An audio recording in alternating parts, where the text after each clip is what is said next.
I want to express my appreciation for the opportunity to come and be with you, and for the invitation of the elders here to be the speaker for your meeting, and the fact that you could have invited someone else. The fact that you invited me, I appreciate that, and that encourages me more than you may realize. I'm excited about things that I have planned to present for the week, and I hope you'll share that excitement and come and be a part of that study as we go through the week. We'll be announcing the topics. I think they've already been announced on your webpage and so forth, on Facebook. But I'll be announcing those each time to remind you what lesson is when, and maybe there'll be one that will be particular of interest to you as you bring your friend or neighbor. This afternoon we're going to talk about wisdom and judgment. We'll talk about how we often are lacking in our judgment. Not necessarily things that are sinful, just we're lacking in judgment sometimes. And does the Bible address that? And then on Monday evening, that'll be one you want to bring your friend or your neighbor to be a part of if you can, is one faith as good as another faith. Very basic, fundamental lesson. We'll look at it from a number of angles. But is one faith as good as another faith? And then on Tuesday evening will be another lesson that your friend or neighbor would want to hear or need to hear, and that is the New Testament church. We'll talk about finding the New Testament church. And then on Wednesday evening, we'll talk about selling and stirring. How that we often are selling ourselves to do evil, and sometimes it's because someone's stirring us up. What about an Old Testament example of that? And we'll talk about the seduction of Joseph on Thursday from Genesis 39. And we'll talk about Friday evening from Luke chapter 15, the wayward son comes home. But our question there is, what brought him back home? What caused him to return? Come back to be a part of those studies. I'm going to ask if I would address this question, and some have heard this study before. And so, this morning we want to talk about sexually attractive dress. That title has been carefully worded. It's not misspeaking. In fact, it's been carefully worded to describe the problem that I want to address. The reason for that is that perhaps the word immodesty, or the word immodest, sends different messages to different people. And if that be the case, and I think it is at times, then that means that one whose dress is sexually attractive, whether they know it or not, may think their dress is not immodest. And you'll see the evidence of that as we go along. I want us to establish the principle that it's possible to dress in a way so as to be sexually attractive. The Bible talks about this. In the book of Proverbs, chapter 7, you might turn there in verse 10. Proverbs 7 and in verse 10. And there a woman met him. This is talking about the harlot, by the way. The strange woman, as the King James would word it, but she's a harlot. She's a prostitute. There met him a woman with the attire of a harlot and a crafty heart. The Living Bible paraphrase says she dressed seductively. And all of that simply establishes the fact that it's altogether possible to dress so as to be sexually attractive. Being sexually attractive or attracted is not wrong within itself. In fact, Proverbs chapter 5 talks about rather than seeking this illicit relationship with the prostitute, rejoice in the wife of your youth. Which means it's altogether proper and right to be sexually attracted to your mate. Or be attracted to your mate in that manner. 1 Corinthians chapter 7 says it's better to marry than to burn with desire. So again, being sexually attractive or attracted to someone is not wrong. In fact, God made us that way. So there's nothing wrong with that. But being sexually attractive or attracted to someone other than your marriage partner is wrong. And we seek to establish that as we go along. And because of the nature of the study, I'm going to ask you if you'll give this study a fair hearing. I'm convinced that studies of this kind probably do more good than we credit them. Quite often in teaching on this at home, some would suggest to me, and because they're very favorable to the study, that I don't think that's doing any good. Or I think your preaching isn't doing any good on that because even though you preach on that, we still have problems with it. But I think it's doing far more good than we credit it. In fact, if we didn't preach on this subject, it would be far worse. Amen. On any subject, for that matter. And it is far worse in many churches. I've been surprised at some of the attire you see in the assembly, to say nothing of what you see outside the assembly. And so it is much worse in some places. As we go further, I recognize that not everybody will accept what we have to say 100%. It very well may be that you walk away and say, well, I agree with most of that, but there's part of that I'm just not sure about. I understand that. And I also understand this, that not everyone who would accept the material 100% is going to conform to the principles. There will be some who would shake my hand and say, I appreciate that, I agree 100% with you, and then go out and dress contrary to that. That's altogether possible. And all I'm simply asking is that you give this study a fair hearing. Hear me out. Pay attention to the passages, to the principles. I'm going to speak very plainly, and we're going to speak bluntly, but at the same time, hopefully, tactfully on the subject. We have to admit that much of the clothing today, a great portion of today's clothing, is sexually attractive. It might be low-cut tops, short shorts, tight jeans, form-fitting outfits, short skirts, dresses or skirts with splits in them, all of which is designed to draw attention to the female body. Let me give you some evidence of this that goes way back. We're going back a number of years.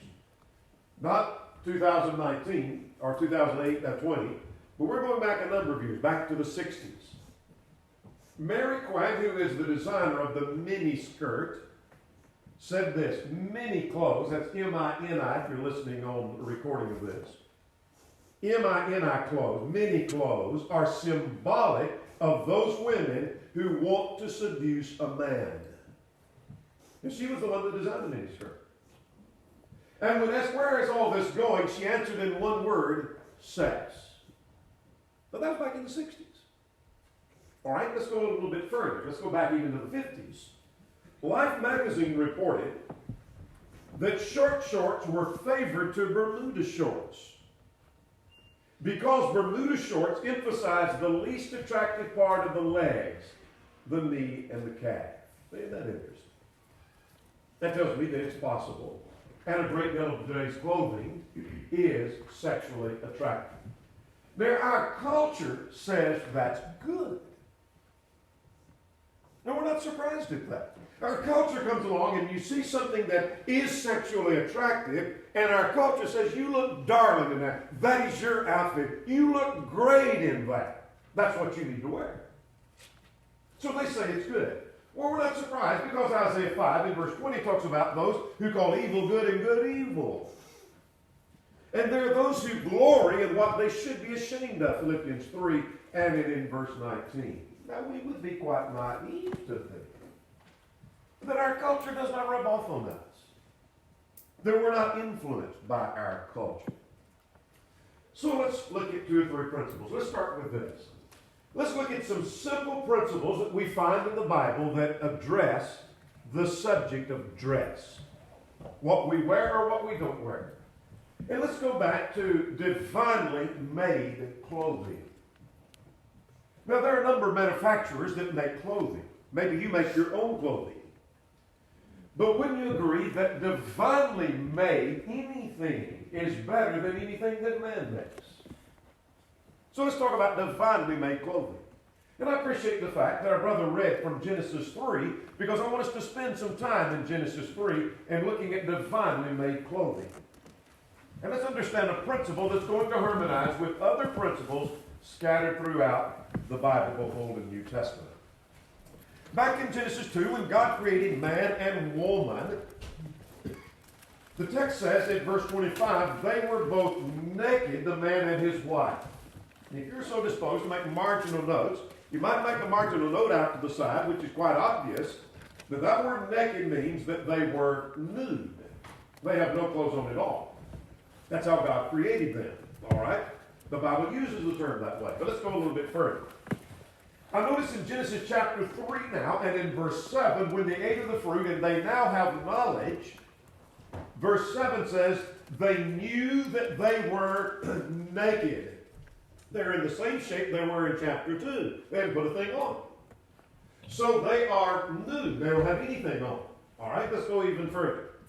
Let's notice furthermore at verse 10, or verse 7, they were both naked, and they sewed fig leaves together and made themselves coverings. Now, they made themselves an apron or a covering, and yet we're going to see at verse 10, notice now in verse 10, I heard the voice of you in the garden, and I was afraid because I was naked. Now let's go back to verse 7. If you're making your marginal notes, they're still nude at verse 7. But now at verse 10, they're not nude anymore. They've made themselves aprons, but they're still said to be naked. That's a Bible term. But it's naked in a relative sense. Now let's talk about what that apron might be. I won't bore you with long quotations from the lexicographers and so forth, but Gesenius Leupold is not a lexicographer, he's a commentator. Kyle and David are commentators, those German commentators.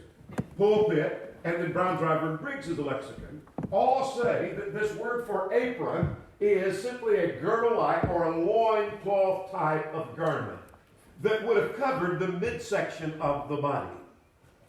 Now, after they did that, the text says they were still, verse 10, naked. Now, let's go a little bit further and see what God did. At verse 21, so for Adam and his wife, the Lord made tunics of skin and clothed them. It wasn't until this point that they are clothed. God made them a tunic of skin that covered their nakedness, because now they're no longer said to be naked. That was used in chapter 2, chapter 3:7, chapter 3:10, but that's not used after chapter 3:21 to describe Adam and Eve. They're no longer naked. Now, what was a tunic of skin? A tunic was that which covered from the shoulder to the knee. You say, how do you know? Well, the ISBE, the International Standard Bible Encyclopedia, the article on dress, said the chiton resembled the Roman tunic, corresponding most nearly to our long shirt, reaching below the knee, and in cases of dress, designed for dress occasion, it reached almost to the ground. But notice it went at least to the knee, sometimes to the ground. Later in the article, it noted that the chiton of the peasantry was shorter, and that it came, which is to the knee. Well, that's just one source. Let's go to another. Both Gesenius and Brown, Driver, and Briggs, the lexicons say, Hebrew lexicons, that this generally had sleeves coming to the knees, rarely to the ankles. So it started at the knee, went to the ankles at times. But it always went to the knee. Well, let's go further. Right in Manners and Customs of the Bible land says, the tunic, inappropriately translated coat, was a shirt that was worn next to the skin. It was made of leather, haircloth, wool, linen, and in modern times usually of cotton. The simplest form was without sleeves and reached to the knees, sometimes to the ankles. Well-to-do work with sleeves and extended to the ankles. Women as well as men wore it, although there's no doubt a difference in the style and pattern worn by the two. All right, here's what we've learned from Genesis 3 in the divinely made clothing. That when they were nude, they were said to be naked. When they attempted to clothe themselves, they made them something that covered the midsection of the body, and they were still naked, the text says. But when God clothed them, he covered them from the shoulder to the knee, and their nakedness then was covered. Now just stick that in the back of your mind, and let's talk about some other Bible principles and see if it doesn't harmonize with that. Let's consider the fact that nakedness is not to be seen by anyone except your mate. The Bible talks about nakedness. Let's go back to Leviticus chapter 18. It's a biblical term, and we need to be familiar with how the Bible uses that. Leviticus chapter 18. In the Old Testament, uncovering the nakedness of anyone other than your mate was prohibited. Chapter 18, verses 6 and 7. You shall not uncover the nakedness of your near kin. The nakedness of your father, nor the nakedness of your mother, you shall not uncover. She is your mother, you shall not uncover her nakedness. So I'm learning from that uncovering the nakedness of anyone other than your mate was prohibited. What that implies is the normal state of things is for nakedness to be covered. Our nakedness ought to be covered. Now we'll talk about nakedness more in a moment. So nakedness was always in the Old and New Testament equated with shame. If you were revealing your nakedness, that was said to be shameful. We saw that in Genesis 3:7. I was naked and I was ashamed. First time they realized they were naked, they became ashamed of that. That's why they tried to clothe themselves. Inappropriately, but they clothed themselves. Well, we won't take the time to trace Revelation chapter 3 and chapter 16 and chapter 17. Those three chapters use the word nakedness and equate it with shame. And so nakedness is always shameful. Now let's talk about how the word nakedness is used in the Bible, both Old and New Testament. Let's take, for example, in the New Testament, the term naked. It can have reference to complete nudity. That's obvious. We don't have to establish that point. But it can also have reference to partial nudity. There's some clothes on, but still said to be naked. Let me give you the lexical definition of that. You are familiar with Joseph Henry Thayer. Thayer says the word naked can mean unclad and without clothing. But it can also mean ill-clad or clad in undergarment only. By the way, the undergarment of New Testament times would be far more than our undergarment of modern times. But not only does Thayer say that, Kittle says it means badly clad or not fully clothed. Liddell and Scott says lightly clad. Here's what I'm learning from that. That the word naked simply means that one can have some clothes on and still said to be naked. You can have some clothes on and still be revealing your nakedness to someone. We understand how the term is used, both in the Old and New Testament. I will establish a principle, and that is exposing one's thigh is exposing one's nakedness. And you say, now how do you know that? Well, let's see if we can find that concept in the Bible.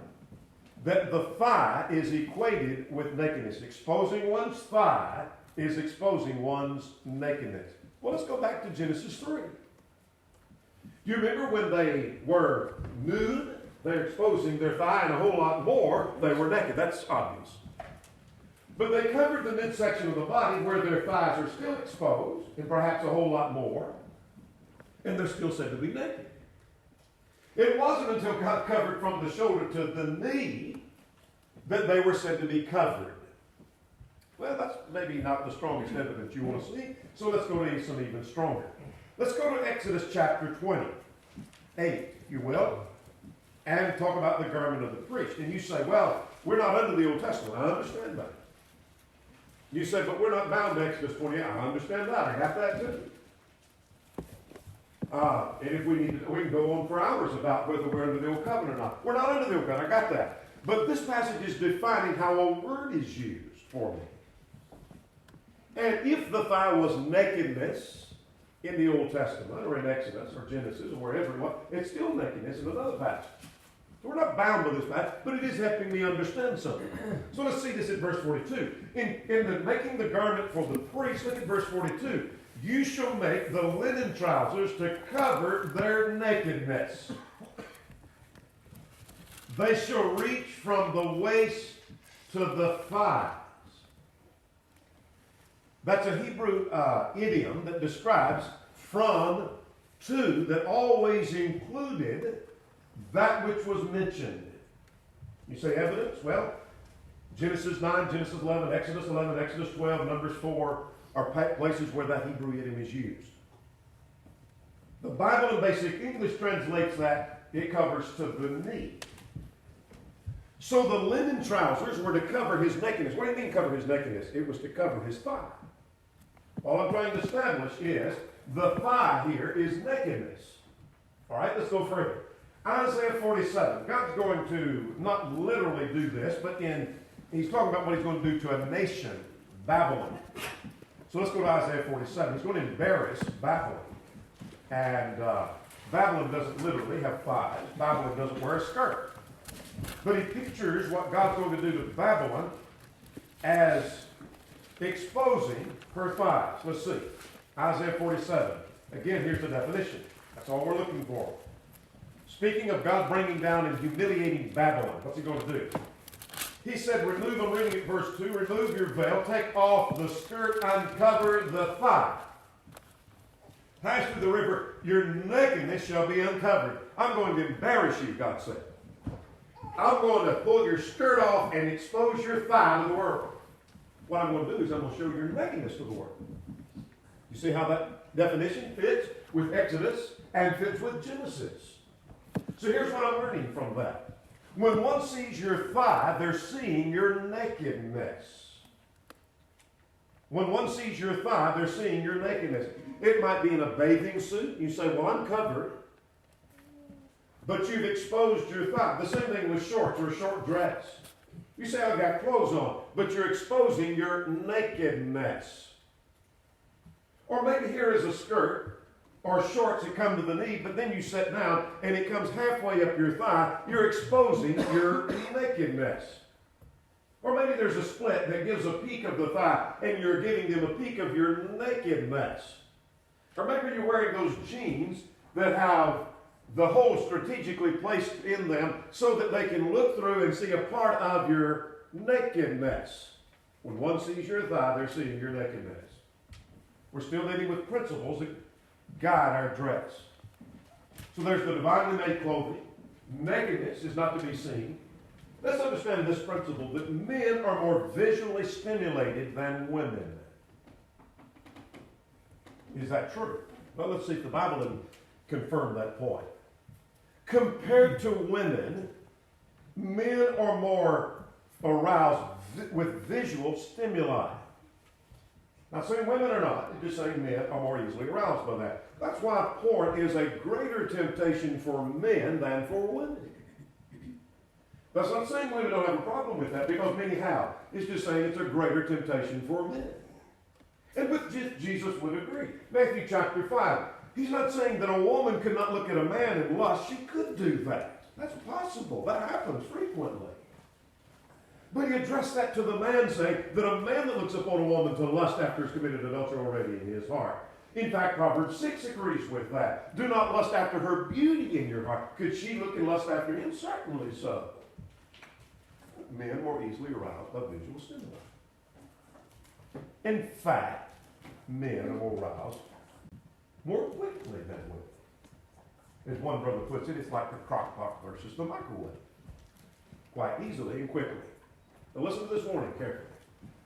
Ladies, it doesn't take much visually to arouse a man's sexual interest in you. Even a hint or a glimpse or a peek may do that.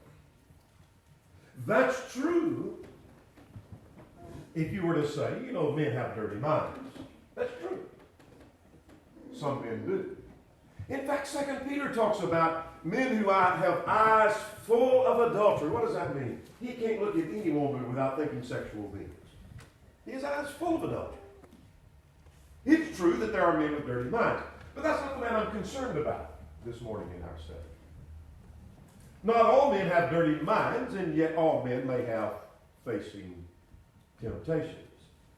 Now, what I want to establish here is the fact that there are good, godly men who try their best to be pure, who, when they see sexually attractive dress, have to fight sexual thoughts.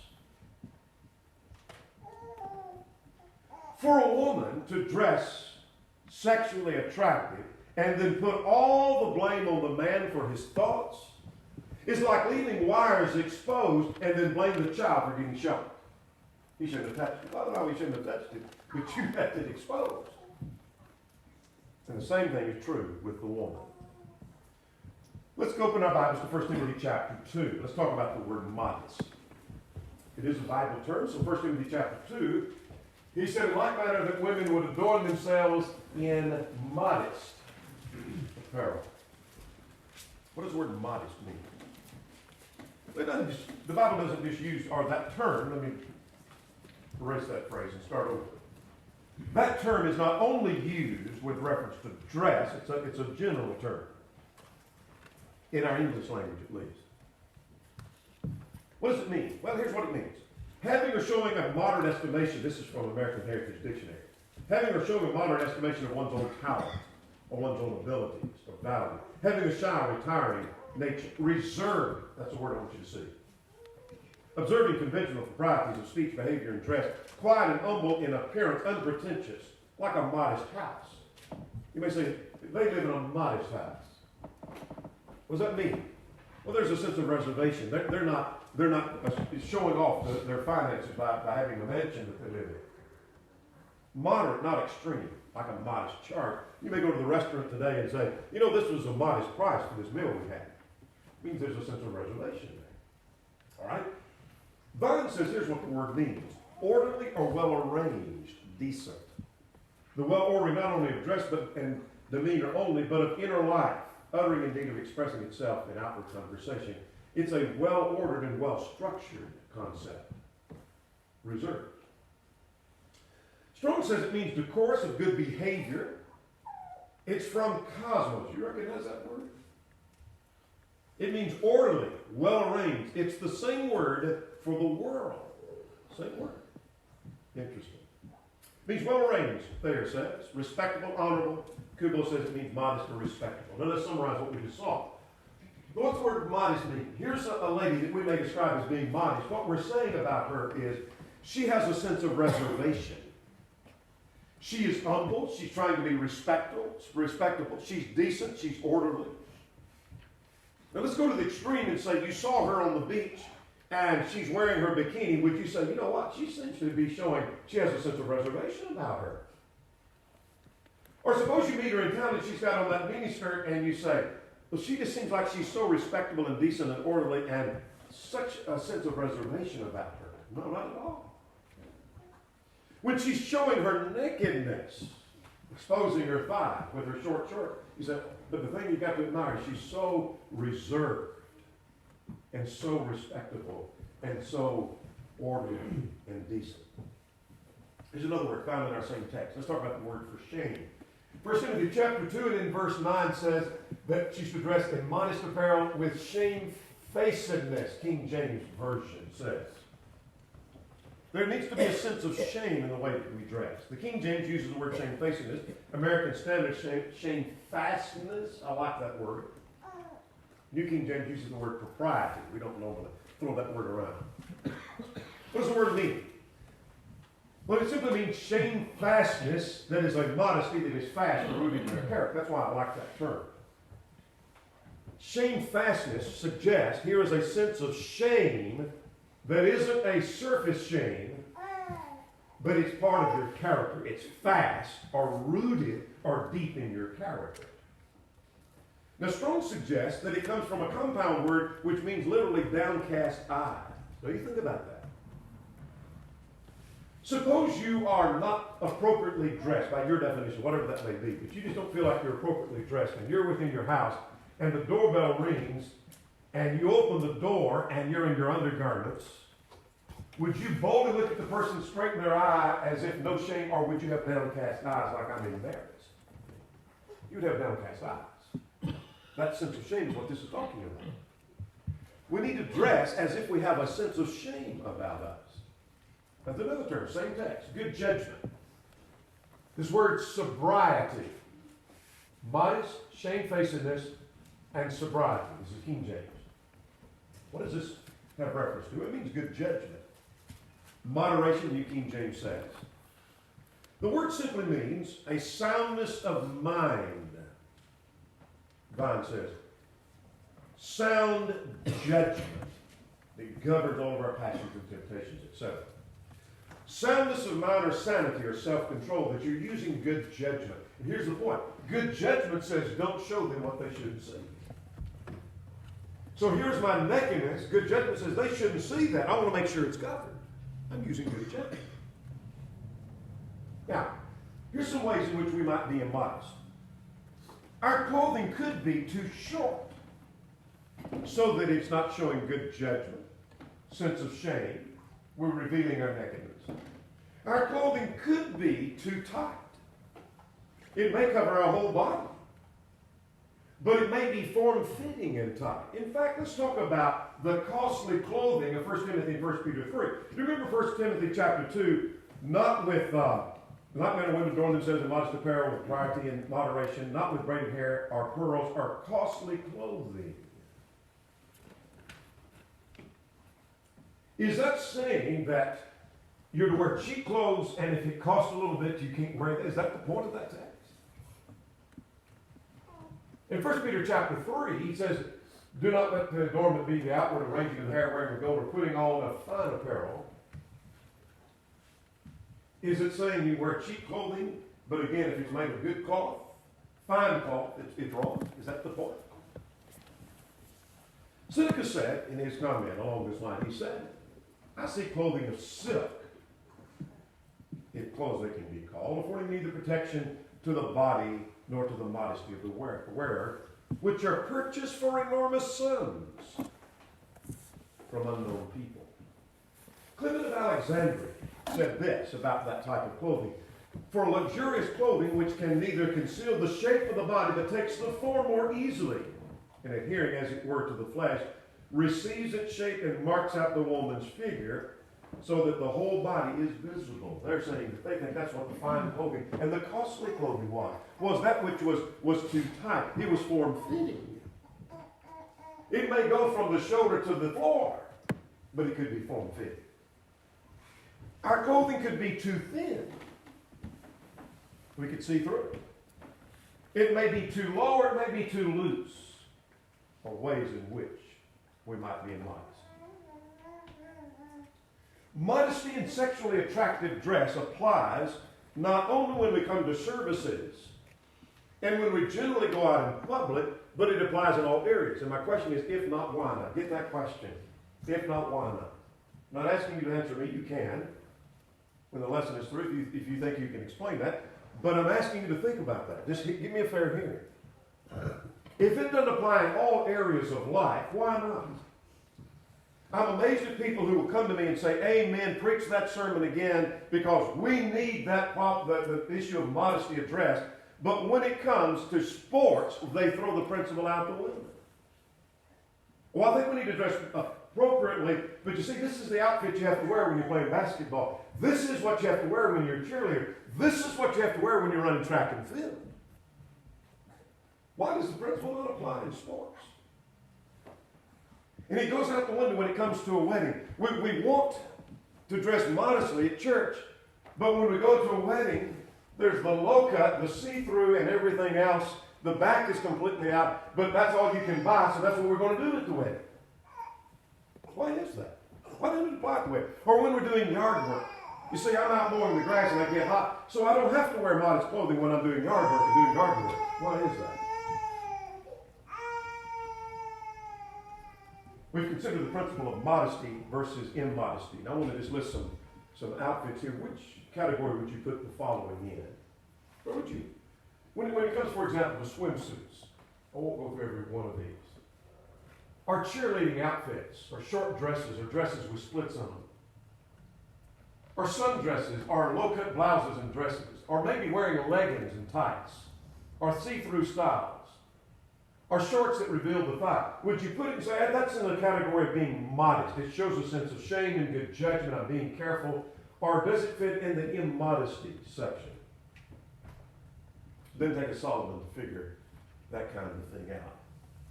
I want to suggest to you that we don't have a lot of problem with short dresses, at least where I preach. Shorts and men going without their shirts and wearing bathing suits. But what we do have a problem with, and perhaps you do too, of tight clothing. Take the shape and the form of the body. Low cut. That show the back or show cleavage. Or too loose. Or see-through. Where you can see the undergarments. Or maybe where you have a sundress that's the same as the low cut, or maybe the midriff shows. Because they don't want to be immodest, they think, but they're dressing in a way where they're exposing much of their body. Now let's spend a little time talking about it's possible that our clothes could be sexually attractive.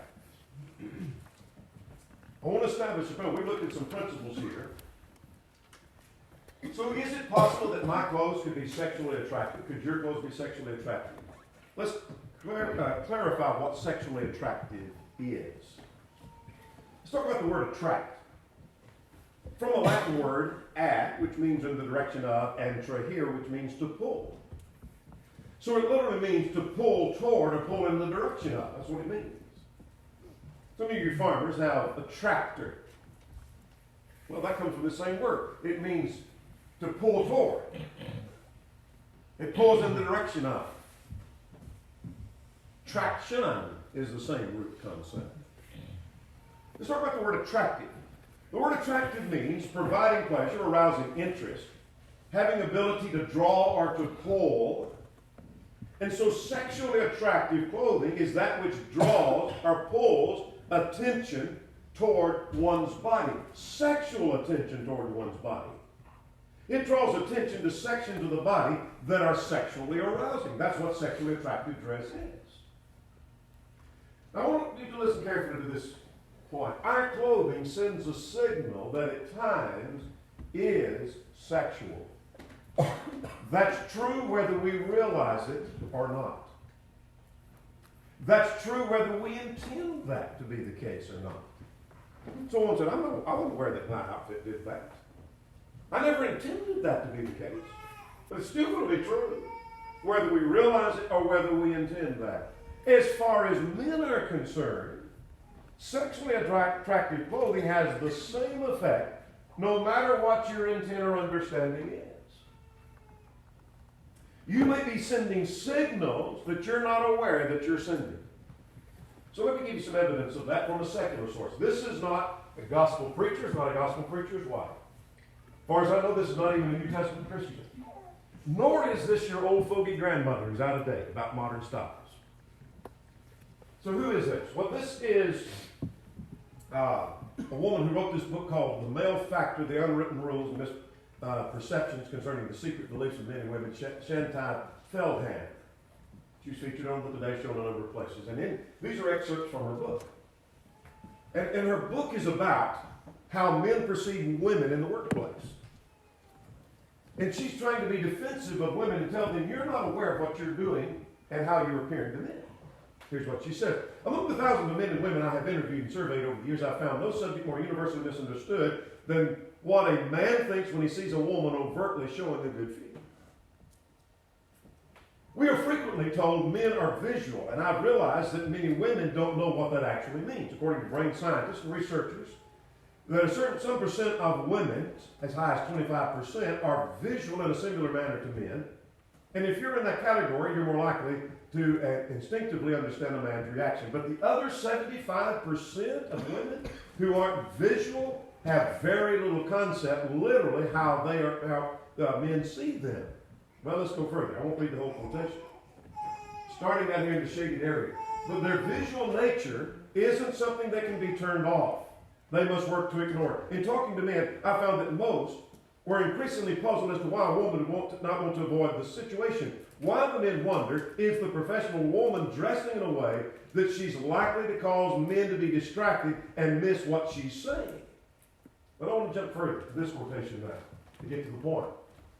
She set to test the difference in men's and women's perception in this area. I asked men what they would think if they saw a woman dressing in a way that emphasized and showing off her feet, like a low top or a tight skirt. And I asked white-collared women the same thing. And here's what she said. Here is the differing results. 70%, 76% of the men felt that women wanted men around her to look at her body. Yet only 23% of the women actually felt that way. In other words, 3 out of 4 women said that's not what they were thinking at all. See the point? What she's saying is that most women don't realize this is how men perceive that. And so she's dressing in a sexually attractive manner, and she doesn't realize that's how men are looking at her. Let me give you testimony from a prostitute. Now, this was interesting. The attire of the harlot. Let's go back to Proverbs 7. It says a great deal, doesn't it? A harlot dresses in a way so as she can sell her product.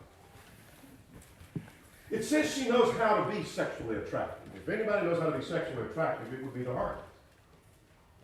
She dresses seductively, the Living Bible paraphrase says.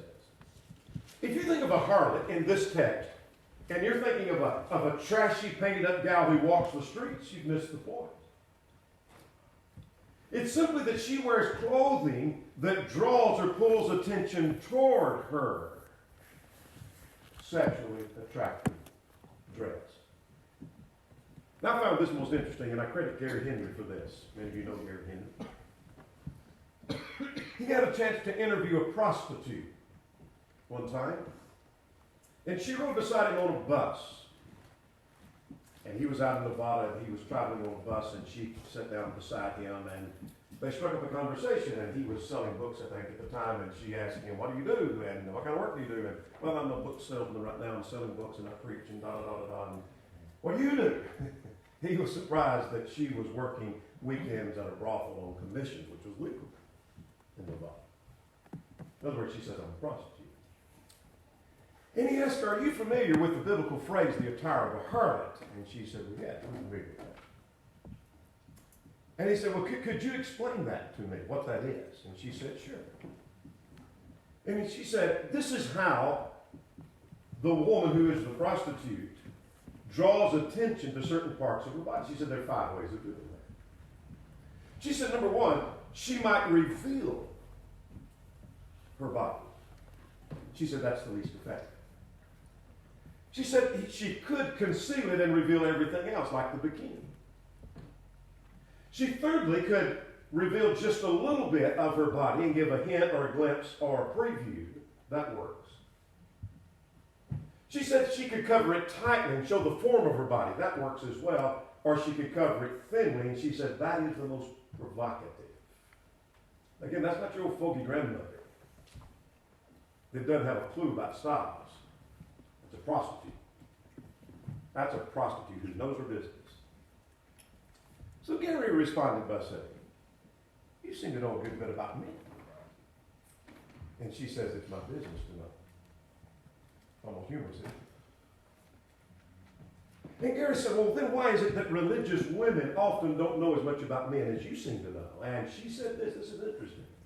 It's because they've never been taught about men by anyone other than their mothers, who know very little themselves. Women who know how a man thinks are those who've been taught by a man.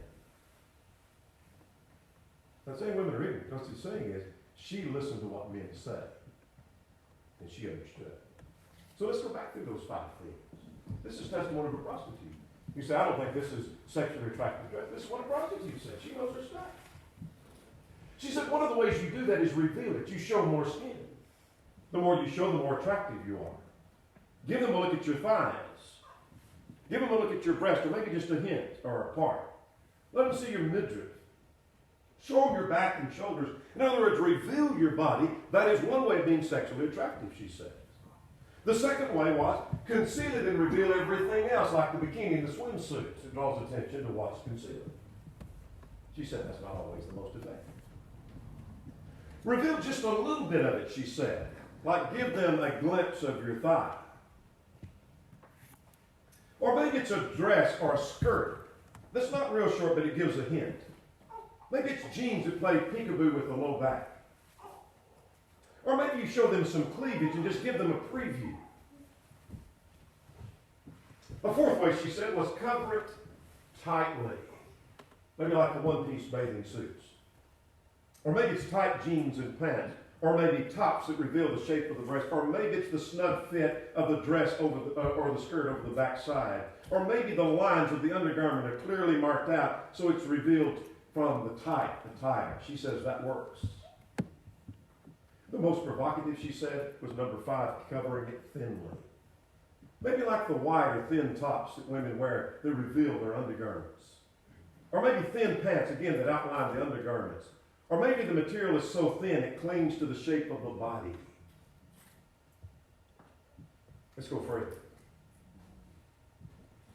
Revealing clothing sometimes can be more sexually attractive than complete nudity. Some of you are not old enough to remember this circulating through the bulletins for years, but in the 60s and in the 70s, this hit every bulletin across the country.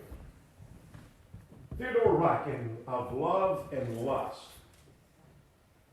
on page 465, said this: an astonishing great number of men are of the opinion that women are more attractive partly dressed than nude. Let me stop there just for a moment. If a woman dressed completely nude, you say that is absolutely wrong. She's being sexually attractive. He's saying there's a more provocative way. Let's see what it says. They would prefer to see a woman partially disrobed to the side of complete nakedness, in many cases development of sexual excitement is retarded or weakened by the nude body, while the sight of the partly unclothed female body affects men as exciting. Let's spend the rest of our time talking about objections. I realize our time is getting by, but it's important to deal with these objections.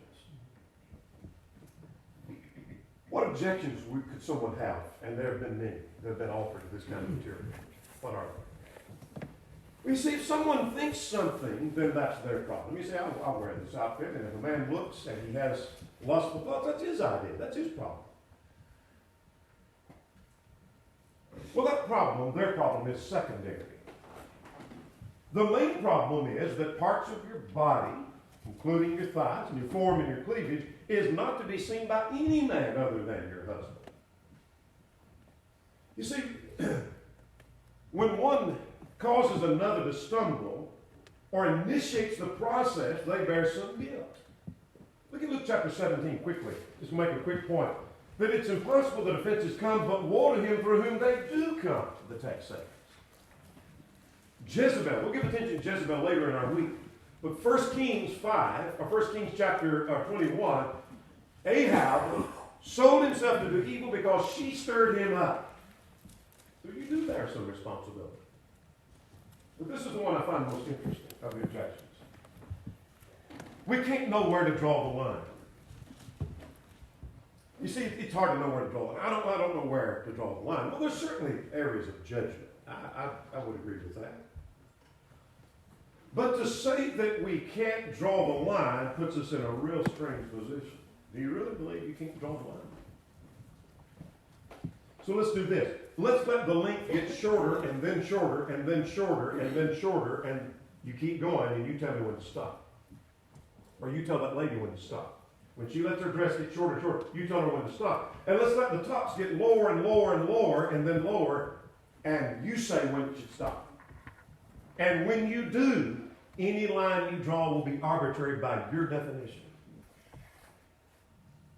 Because remember, if you're the one making garments, you're saying we don't know where to draw the line. There is nowhere to draw the line. So let's let that dress get shorter and shorter. You tell us when to stop. And when you say, whoa, that's too short. Why did you draw it there? That's an arbitrary line. Arbitrary by your definition. Puts us in a real strange position, doesn't it? Well, we can draw the line. Genesis 3, the tunic was from the shoulder to the knee. The thighs being exposed was nakedness. Exodus 28, Isaiah 47. Anything that is sexually attractive is where we draw the line. Here's another that I hear quite frequently. And some of the ladies at church, wherever I preach, will come out and say, well, you're right about that, but I want to tell you, it's really hard to find modest clothing. It's really hard. And my answer to that is hard? Yes. Impossible? No. If we can't find modest clothing, what we're saying is that we cannot conform to God's will. You know, preacher, that's a good thought. Those are good principles, and I know God said them, but we just can't follow.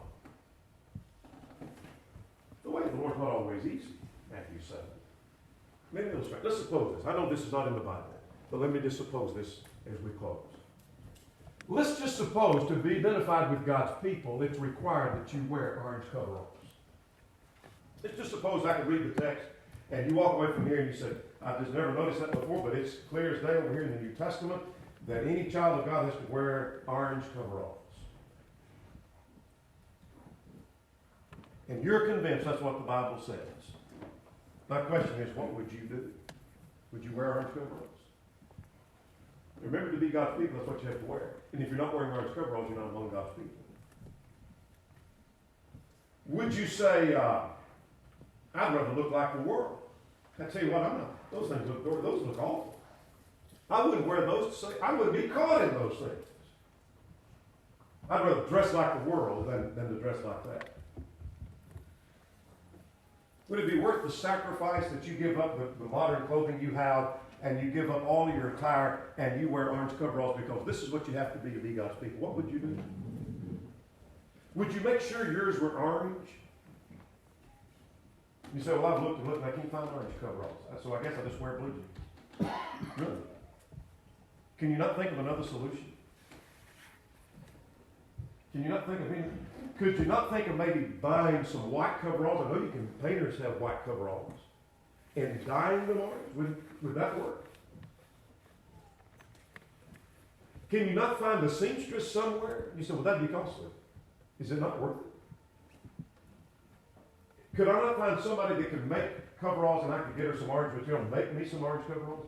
Or maybe, I'm not a seamstress, my mother was, but I believe I could learn to sew if that was the only way I could have orange coveralls. I'd figure it out somehow. Wouldn't you?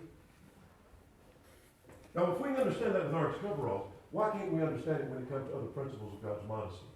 You say, I can't find a dress that's modest. Well, then find someone that can make that for you or alter that for you. I can't find a top that's modest. Well, find someone that can make that or alter that for you. Find a seamstress that can make you one. Or maybe you can do something different than wear that outfit that you know doesn't fit the pattern that you found in the pages of the New Testament. Well, what have we seen? We've seen the principles set forth. We've seen objections and the fact that it's possible my clothing could be contrary to the will of God. There may be one or more present this morning who's not a Christian, who's not a child of God. Would you come believing that Jesus is the Christ, the Son of the living God? Would you repent of your sins, acknowledge your faith, and be buried in the waters of baptism for the remission of sins? If you're subject in any way, would you come while we have to stand?